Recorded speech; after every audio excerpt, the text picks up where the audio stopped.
From the Center for Advanced Study in the Behavioral Sciences at Stanford University, this is Human Centered.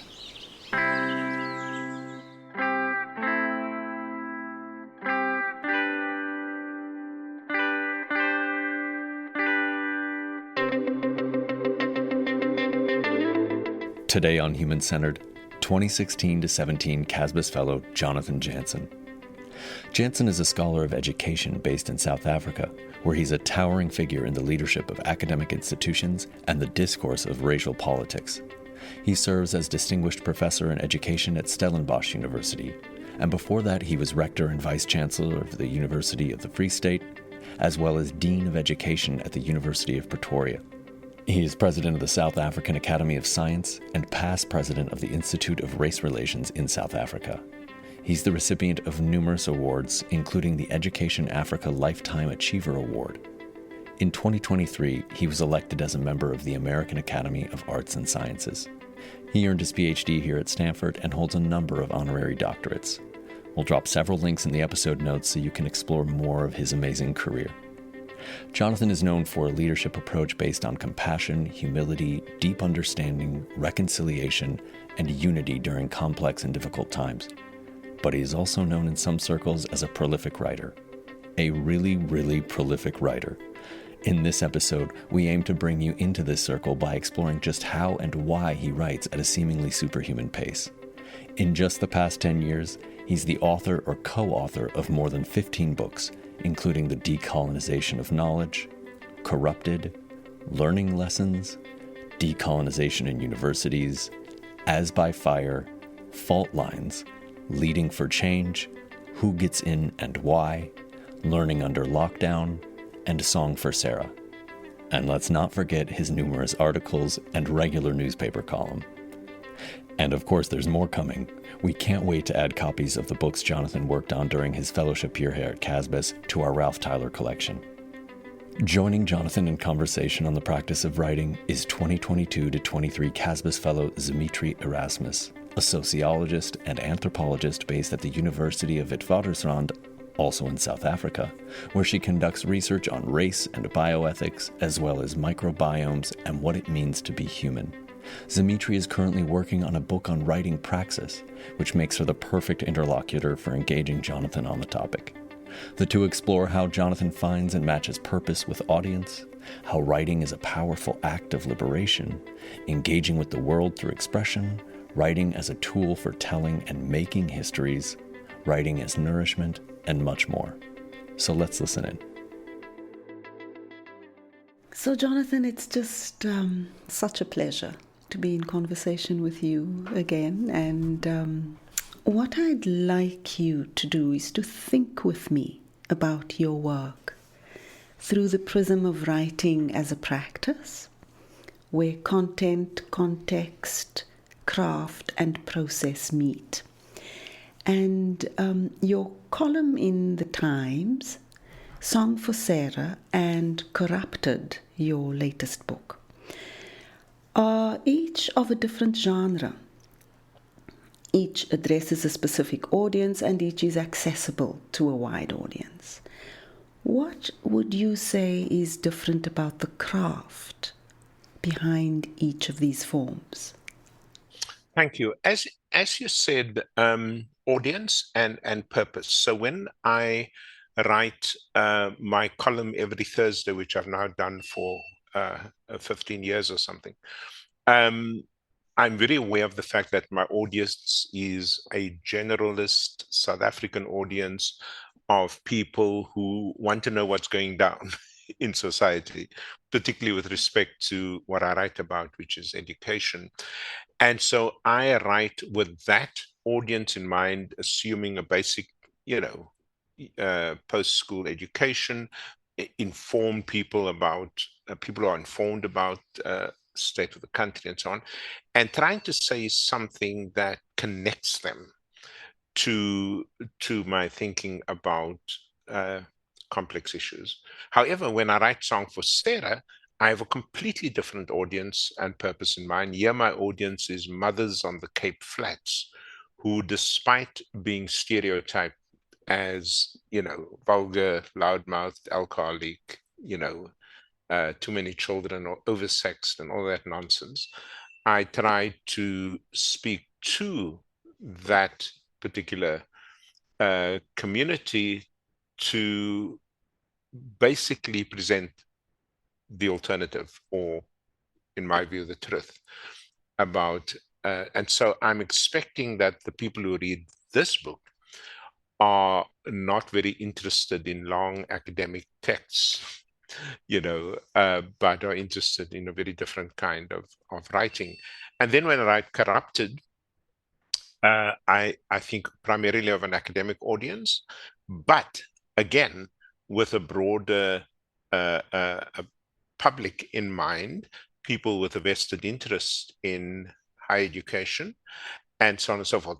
So that kind of transition from one form of writing to another, initially I found quite difficult, like 15, 20 years ago.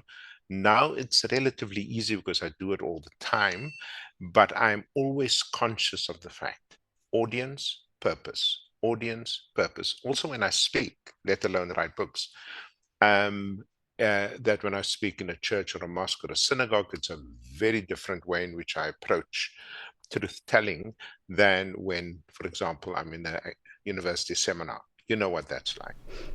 Yeah. So, what was it that you found difficult in the beginning, transitioning from one form to another? The most difficult thing for me is I used to only live in one form. Okay. So, for most of my life, as you know, I've been in teaching, and most of that in university teaching. So I was quite comfortable walking into a doctoral seminar and giving Gramsci's theories of the state and how that might apply to education and so on. So that's what I did. That was what, So suddenly now I must write for people who don't care who Gramsci is, but care about the ideas, perhaps, behind the role of the state in education. Now I can't use big words. Now I can't use,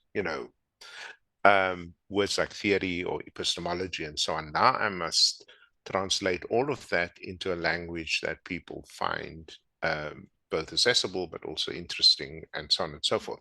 So initially that was difficult because of the way I was socialized into thinking and writing.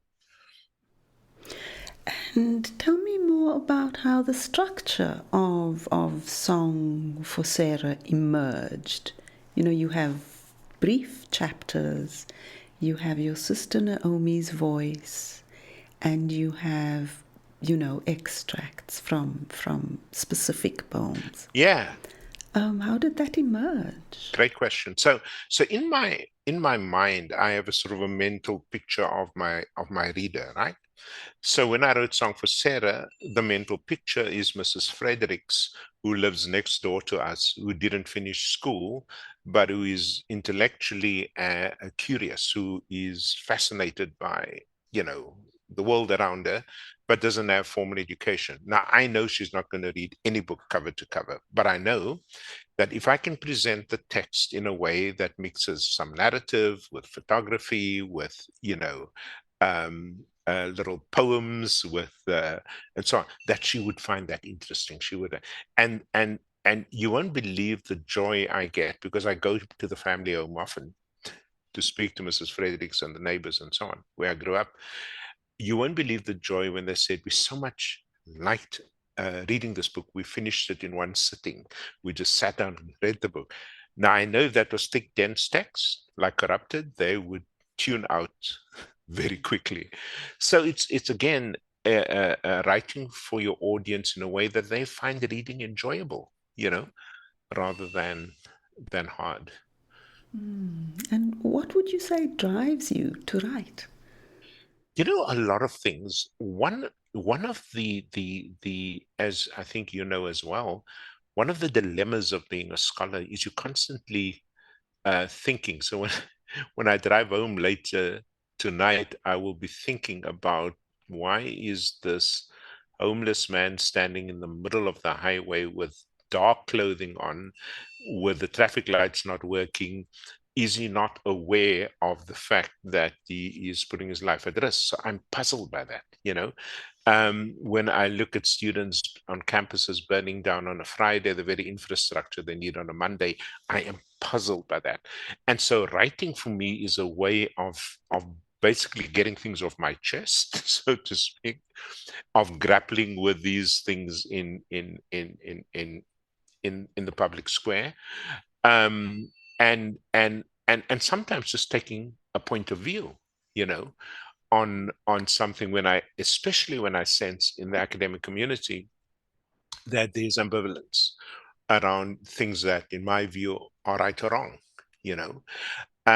and so I would take that. Now, of course, as you know, as a columnist, you will lose your contract very quickly if you don't write with a certain panache, a certain flair, a certain recklessness almost, which of course you would never do in a serious academic article, because people lose respect for you. So what I can honestly tell you, I love all forms of writing, with, academic, community-based columns, newspaper columns.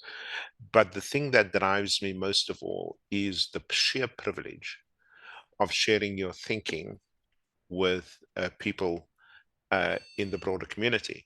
Now, I need to just throw this in here, if you don't mind. I wasn't planning to say this. Very often, at a book launch or something, somebody would get up in the audience and sort of say, what is the secret to being a columnist for such a long time? And they pay me fairly well, so obviously I might be doing something right. And I say to them, there's two secrets to maintaining your audience. The one is you've got to upset 50% of your readership every week. Rule number one. Rule number two, make sure it's not the same 50%. And so I quite enjoy not upsetting people, but just ruffling some feathers, particularly if those feathers think they're important. So, when we read about Black experiences across the world, when we encounter Black experiences and Black people across the world, the act of writing often is a central part of liberation. What are your thoughts on that? Yeah. So especially when I was a doctoral student on that beautiful campus where you are now, I became very much aware of the fact that as a person committed to nonviolence, that I had a very powerful weapon at my disposal, and that was, the ability, the opportunity to write. And I remember being very deeply moved by a collection of writings put together under the name of the Black South African activist, Steve Biko. And the cover of that book, as you know, is I Write What I Like. And there was something, if you just think back to that authoritarian period in apartheid South Africa, where you couldn't think for yourself without consequences, at least not in public, where writing could end you, could get you banned, and so on and so forth. And so this notion as a willful act of rebellion to be able to write what you feel, what you see, what you experience is for me a particularly liberating act. And so, I mean, I don't like these sort of, quaint phrases, speaking truth to power, but it is that, and using the power of the pen for that purpose. That then and now, I find very, very liberating. And it's my preferred way of engaging the world critically, as opposed to throwing stones. So, for me, in my scholarly life, it was quite late that I realized that words and ink are mine to work with too. So, could you share with me what the circumstances are that enabled you to see words and ink as yours. Yeah.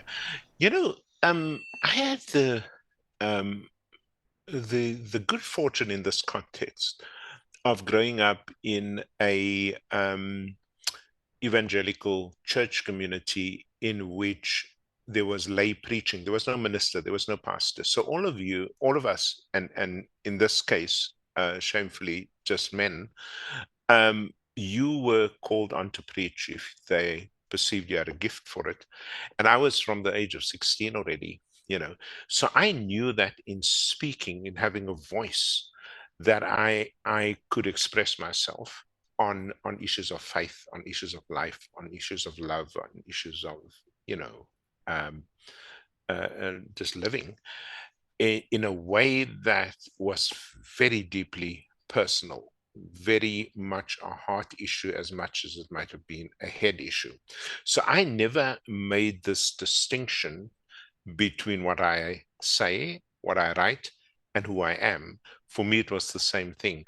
And so writing for me is a very personal, very powerful, very expressive act that I've never separated from, who I might be as a scholar or an activist or whatever the case might be. That said, I also write with a certain tentativeness sometimes because I change my mind so often, on the one hand.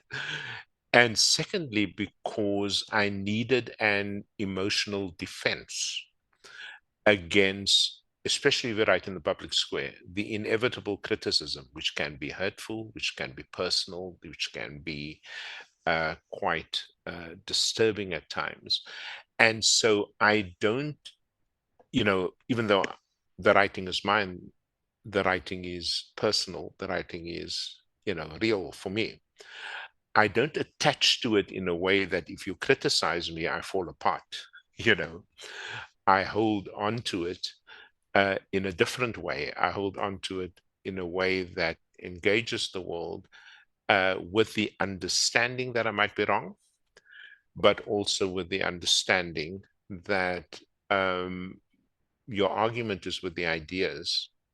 Your argument isn't really with me as a person, and that that way of thinking, enables me to be quite unperturbed, by what people might think of me, as opposed to what they might think of my writing.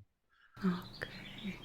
So that's really powerful, Jonathan. You know how the word with a capital W and the word with, a small w actually shaped your working with words. And it makes me think of, James Baldwin was 14 when he, was a preacher.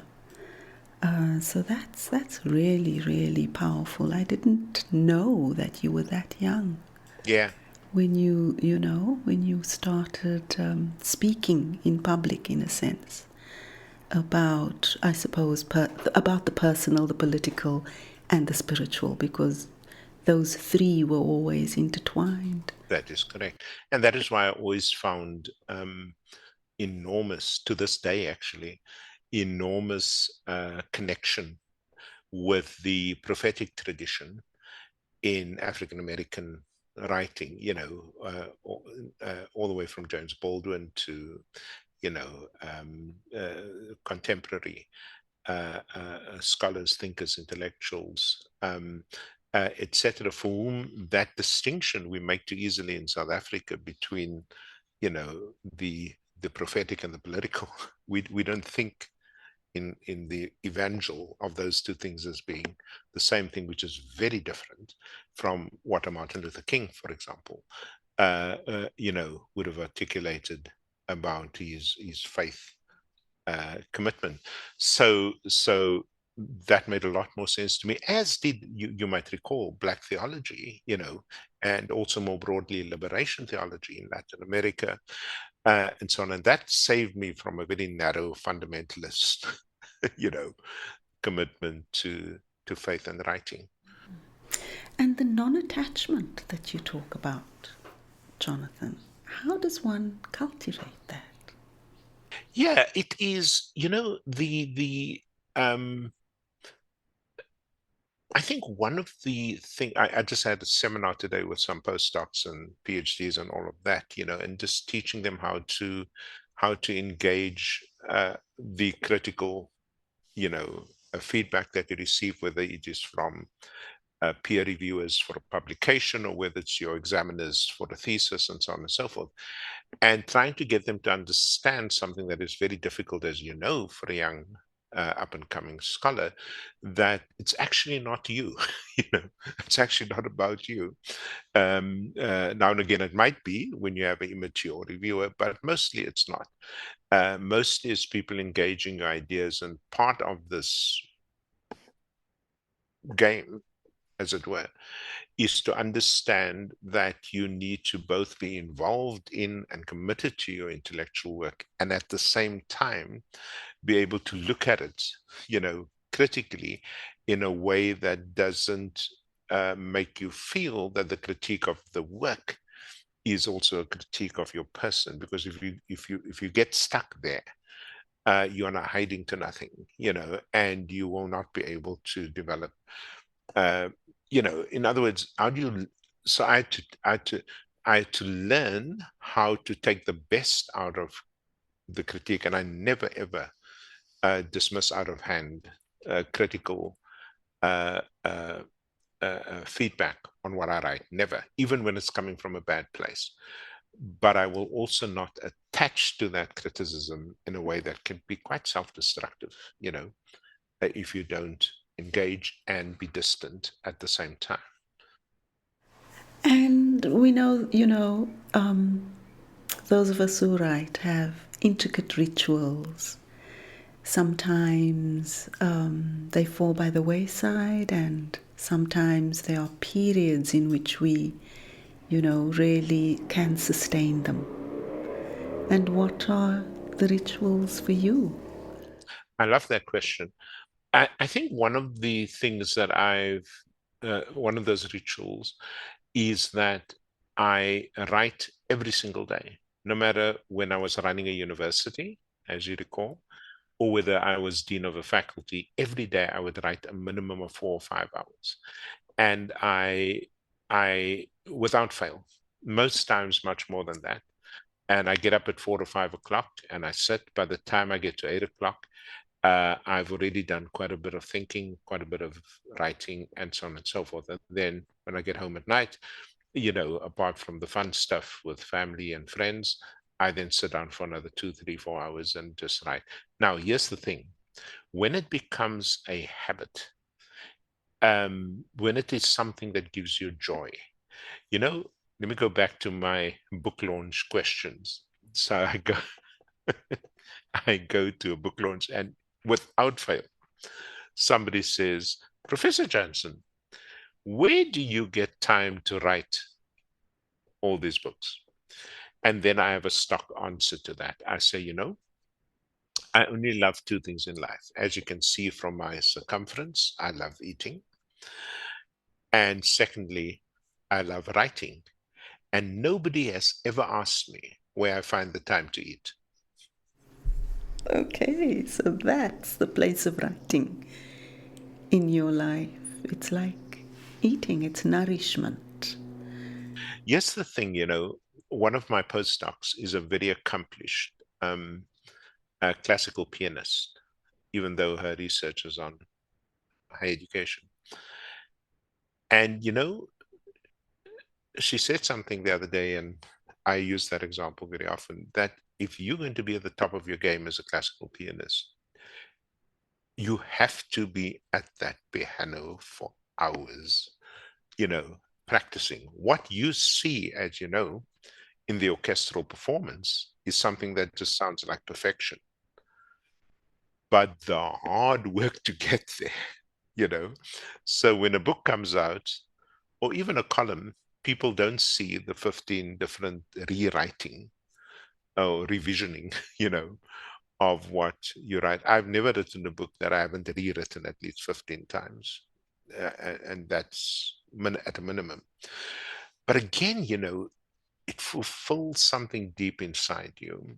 I love the life of the mind. I love being puzzled by my own questions. I love engaging difficult ideas. And a lot of that love came out of my experience, particularly in the American Academy, at Cornell, and then of course at Stanford. So I I I don't know if I can be cured. Yeah, well, that brings me to Corrupted, your latest publication, your latest book. And I must say, I was and I remain sorrowful, having read it cover to cover. And in the text, you emphasize resources, integrity, and capacity as key to sustaining a strong academic project inside of an institution. Given the research that you've done, for Corrupted, what gives you hope? In South Africa, there is in the Eastern Cape province, a very famous, very historic university called the University of Fort Hare. When the new vice chancellor, relatively new vice chancellor, decided to turn off the taps, for corruption, the next thing that happened is there was a millions of dollars that was committed to pay in Kabi. Those are assassins, to take him out because he was closing off the taps. He fortunately escaped one or two attempts on his life. That's on the more extreme side of things.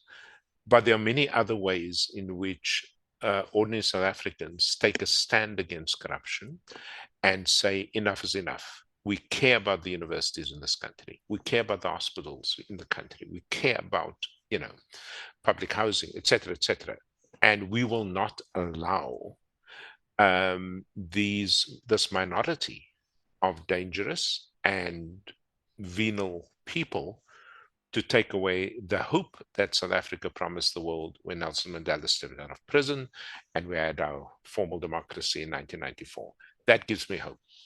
I work in all the 9 provinces on education projects. I can tell you without a shadow of a doubt, there are many more good people in this country who simply want their kid to have a decent education, who simply, when they're ill, want to get to a hospital where they are treated without having to pay a bribe, who simply just want to live not a extravagant life, but just a decent life. My God, is that too much to ask? And so my inspiration, and every day, tomorrow again, I'm meeting a couple of thousand people that I'm speaking to who are trying to keep the primary school system together. And so I don't look at these exceptional cases of corruption as the whole story, but I do believe it is an important story to tell so that we push back against this attempt, really, as you know, we call it state capture in South Africa, to really capture all elements of state and society. What would you say, Jonathan, is the history that we are not making in South Africa? Lovely question. I think the history that we are not telling is the history of those who push against the established, this kind of corruption. We are not telling the story of African science and innovation. We are not telling the story because we have been so used to 350 years, of colonialism and apartheid. We fail to see the creative works that come out of Africa. We fail to see. Let me give you an example that I've just written a book about, by the way, with some colleagues. When South African scientists discovered the Omicron variant in Botswana and in South Africa, the rest of the world honestly thought that this was a joke, this was a hoax, right? And the payback for that, as you know, was to shut South Africa down in terms of international travel and to pretend that that discovery, was a fluke. Turns out that the Omicron variant was already in North America, in Western Europe, and other parts of the world, and so on. But it was the disbelief that South African scientists had the genomic sequencing capacity, had the sheer courage and intelligence to produce that kind of. Those histories aren't told. We are still taught medical history as if Africa is only the starting point, for distress and disease, not the place in which, where you're sitting right now at Stanford University, there were two countries, competing to do the first heart transplant. The one was right there at Stanford, and the other was in Groote Schuur Hospital in Cape Town. And for complex reasons, as you know, the first heart transplant happened not in California, but in Cape Town. I'm making the point not to talk about a sort of meaningless competitiveness in science, simply to say we don't tell these histories. That is why, as you know, I was a critic of part of the excesses of the decolonization moment, because it was so anti-African, it was so anti-activism, it was so conservative in only telling the story of colonial distress and not also telling the story of African resilience. I think that we differ somewhat on that point, in the sense that my reading is that the excessiveness is the public face of the decolonization movement, and that underneath that public face on the ground, a whole range of other things are happening. And it's almost my response to, the decolonization project is almost similar to yours when you say there's this minority of venal people, right, who just want to take everything for themselves, but actually the majority of the people you encounter across the 9 provinces are, committed to just living a decent life with other people in the country. And so I think that is, that's how I see the decolonizing project. Although, I agree with you that there are limits to it, and that the project, especially now, should be about what can we generate. How do we live and engage in generative ways, beyond critique? And so I want to come back to my question. So when I asked you the question, you spoke very powerfully about the histories that we are not telling. And part of your work is about telling those histories. What I'm interested in is, what is the history that we are not making? Yeah, I think one of the things we're not doing, I don't know if I'm going to just go back to some of the basics here. You might have heard that 2 days ago in South Africa, there was the release of the PILS results. This is the Project in Reading Literacy study, in which 30-odd countries get compared on reading outcomes in grade 4. And it turns out South Africa, once again, is a rock bottom with respect to countries like Brazil, Chile, Colombia, and so on, comparable countries in terms of, education and GDP, and we perform worse. Now, you're not going to make any history. Let me be clear. You are not going to make any history when 81% of kids in grade 4 read a book and they don't have a clue what they just read, right? So I think the history that we are not making is a history that is constrained by our inability to take seriously the questions of education and underdevelopment, because you can't build a country, you can't build a new history on the basis of ignorance. You've got to build it on the basis of a competent, but also a confident citizenry. And that we don't have at the moment. So when you look at the elite universities that you and I work in South Africa, of course, there's a minority there of elites, of intellectuals, and so on and so forth, that make all kinds of history in fields from architecture to biochemistry and the like. But you see, if we restrict our ability to make histories plural, across disciplines, across communities, across institutions, then we surely cannot be satisfied that only a small percentage of us get to participate, for example, in knowledge production in the broader sense of the term, when there is so much incredible talent, as you do know, across the country and indeed the continent. So I want to shift to writing and the classroom, particularly given that you are an educationist. At universities in South Africa today, most of our curricula are designed with the assumption that students have some skill at writing as a craft.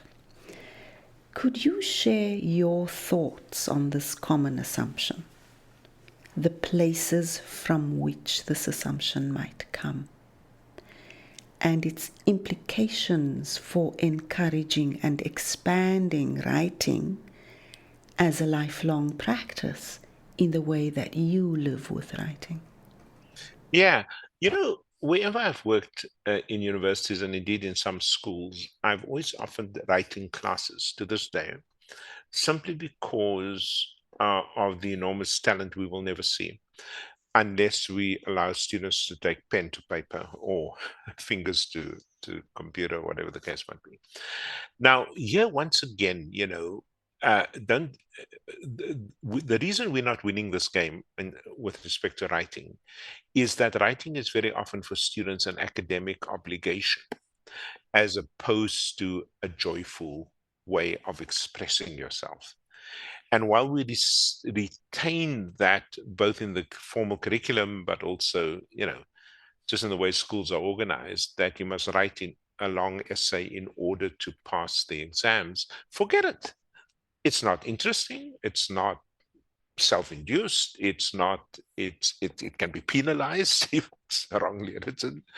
And so what I would love to see is a lot more of our accomplished and maybe even less accomplished authors, just going in on a weekend and saying to kids, come and write, come and say it. If you say to a child, no matter how young, just tell your story, you will be amazed, as you know, what they will tell you about their families, about their disappointments, about their loves, about their, but because we don't take children seriously, especially in this country, in South Africa, they don't come to the fore. And so much of academics is, as you know, punished. Did you get the right answer or not? As opposed to saying, hey, let's have a holiday workshop for high school kids. And I was amazed when I did this at university. I would say to students, I'm going to help you write your first book. And they would come in droves because they have something to say. But the school system, the university system, doesn't encourage them to do that. My main point here, again, is you've got to take writing away from academic obligation and make it part of the expressive life, of a young writer. Yeah. That's very powerful, Jonathan, because I did an experiment last year in my third year course at the University of the Witwatersrand in the anthropology department, where, in the 1960s, the idea of a zine emerged. And the title of my course was Race and What It Means to Be Human. And I asked students to produce a zine. So it's 16, about four A4 pages that you fold in half, and it gives you 16 pages. And it's really powerful to see the hesitance at the start, and then, as students get into the creative process, they really love it. And so that's what you've just said is really powerful for me as a teacher. You were talking about children's stories, children telling their stories, students telling their stories as a way of making space for them to engage their imaginations and their capacity for critique through writing in whatever form, whether it be writing with pictures or writing, poetry. What are some of the ways that you work with in order to trigger young people's imaginations for the imagination, but also for the critique? And I emphasize the critique here because of the state of South African society at the moment. What we need is both imagination and critique, in my view. No, absolutely. Look, I first of all, let me just say this about your writing course, which at Wits University in Johannesburg, which is quite legendary. You are too modest, because I saw some of that stuff, as you know, and it was absolutely mind-blowing. But that's because of the kind of teacher you are, I think, and so on. So there is a question about pedagogy and how that can also invite, because writing is an invitational activity. I'm inviting you, to express yourself. So when you think of writing as expression, there are many other ways in which you can express. For example, I'm working with schools now, 9 elementary schools, primary schools as we call them in South Africa, and it's simply putting a whole lot of money into the performing arts. So we want every school to work with young people, many of whom in this part of the Cape Flats in Cape Town, South Africa, have been traumatized at home in their communities, violence, the story. And the way these children come out in their numbers after school, during school holiday, vacations, to be able to express themselves in dance, to be able, and we get great South African actresses, for example, I don't want to mention all their names, and they come and volunteer to teach these children so for me, writing is just another way of expressing yourself. Dance is another way of expressing yourself. Reading a poem is another way of expressing yourself. And to be able to do that, and this is where I want to come back to the critique element, because these are elementary school kids, and then to get feedback from those who are more experienced to sort of say, if you did it this way, you might get more out of it, and so on. So that's what we do. But it's not about the performing arts. It's about expressing yourself. So I see writing as a vital activity, but not the only activity. And sometimes these things are intermeshed. For example, we are now working with these kids to both help them read a script. So there's a reading exercise, as well as being able to use their bodies or their voices and so on to express themselves. This is so much. There's just so much enjoyment in all of this. I want to shift a little bit to our linguistic context and ask you about how we might honor students' multilingualism and their translanguaging through writing, especially for those of us, of my generation who are weak in the core languages of the citizenry because of the history of apartheid. Yeah. So, I'm a great believer in mother tongue instruction, first of all. It start there. And then a way of transitioning later on to whatever language might apply in senior elementary school or high school and so on and so forth. Because there's all sorts of really good arguments to to teach children and to get them to read and write in the language, in their home language, and so on and so forth. That said, in South Africa, uh, we teach poorly in any language. There's good research evidence for this, and so there's also a limit to how I don't get carried away with the notion that if only you taught everybody in isiZulu or in Chivenda, then academic results will improve. That's not true. That said, I think we have not honored the African languages, apart from Afrikaans, that have been systematically denied for centuries. And so on paper, as you know, per the Constitution of South Africa, all languages are recognized. In fact, we've just added, thankfully, sign language to the 11. But that is pretty meaningless unless you put the resources into preparing, for example, pre-service teachers to teach in the African languages. And yet we know empirically there's a handful of graduates coming through in the teaching, for example, of isiZulu and so on and so forth. So I'm not impressed with government's, attempt to genuflect in the direction of all of the symbolism that goes with recognizing indigenous languages, but not putting their money where their mouths are when it comes to resources for reading and writing in the home languages. Okay.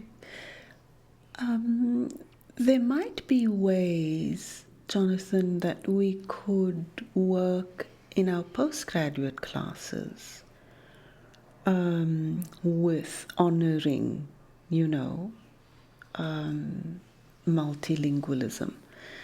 So, for example, sometimes I would ask students, what would the word for this be in Xhosa? And then, there'd be this discussion. And then we'd write the word on the board. I work with the board all the time. And that partly teaches me. It's about how students can teach me. And then sometimes they integrate that conversation into their writing, which I've actually found quite powerful.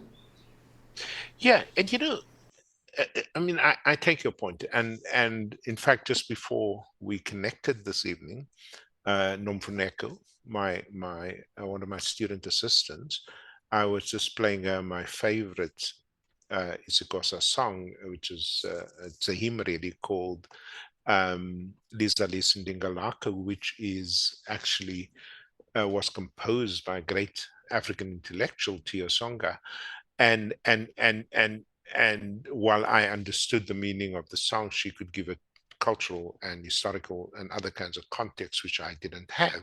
And that was informally. That wasn't even a postgraduate seminar, And I think the more we open ourselves up to learning, not just languages in a technical sense, but languages in its fullest cultural, social, and political sense, my goodness me, how all our lives would be enriched in the process. Jonathan, who is the author and what is the title of your best recent read? I love almost anything written by Eva Hoffman. I enjoy enormously, the thinking and reflections of Cornel West. I enjoy the writings on, partly because of the controversy, the writings on slavery, slave history by very prominent African Americans at the moment. I love reading at the moment a book on the power utility in South Africa and its demise, our power utility being called Eskom, and the book written by the former CEO, Andre de Ruyter, and not the, I mean, the prose is fairly average, but the insights into the workings of power inside a utility of this kind is quite profound. So yeah, so I enjoy reading cross nationally, as you know. I enjoy reading also across ideological and other kinds of divides. What is the title of the writer's book on Eskom?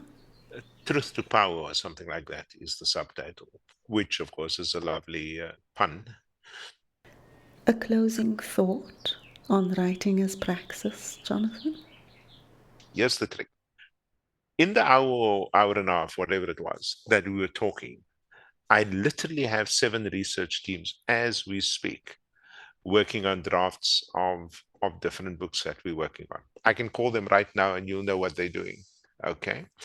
And so on and so forth. So the thing that I have to tell you, and this is true for any kind of creative work, I mean, I often get the recognition because I'm the first author or something like that. But actually, all of this is done through teams, very powerful teams, particularly postdocs who are smarter than me, who work even harder than I do. So I have to acknowledge that and maybe I'm part of this misleading picture to say I'm writing the books. Actually, I have incredible teams of very smart young people. And one duty, as people who work in universities, in my case, working also with schools, it is really to unlock the expressive potential of all our students across the world, so that they not only can speak with confidence. We're very good at speaking, as you know, in South Africa, but so that they can also translate that into writing powerfully. And the best way to do that, I think, is for us, as you do, as I try to do, to model what powerful writing looks like and its incredible consequences in public life. Thank you. Bye-bye, Jonathan. It's a great pleasure. Thank you for stimulating discussion, Zimitri. You are an amazing intellect. And thank you, Mike, so much for bringing together these conversations as you do, not just for now, but for so many of us as CASBS fellows. Appreciate you. Love you, man.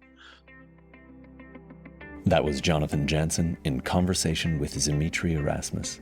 As always, you can follow us online or in your podcast app of choice.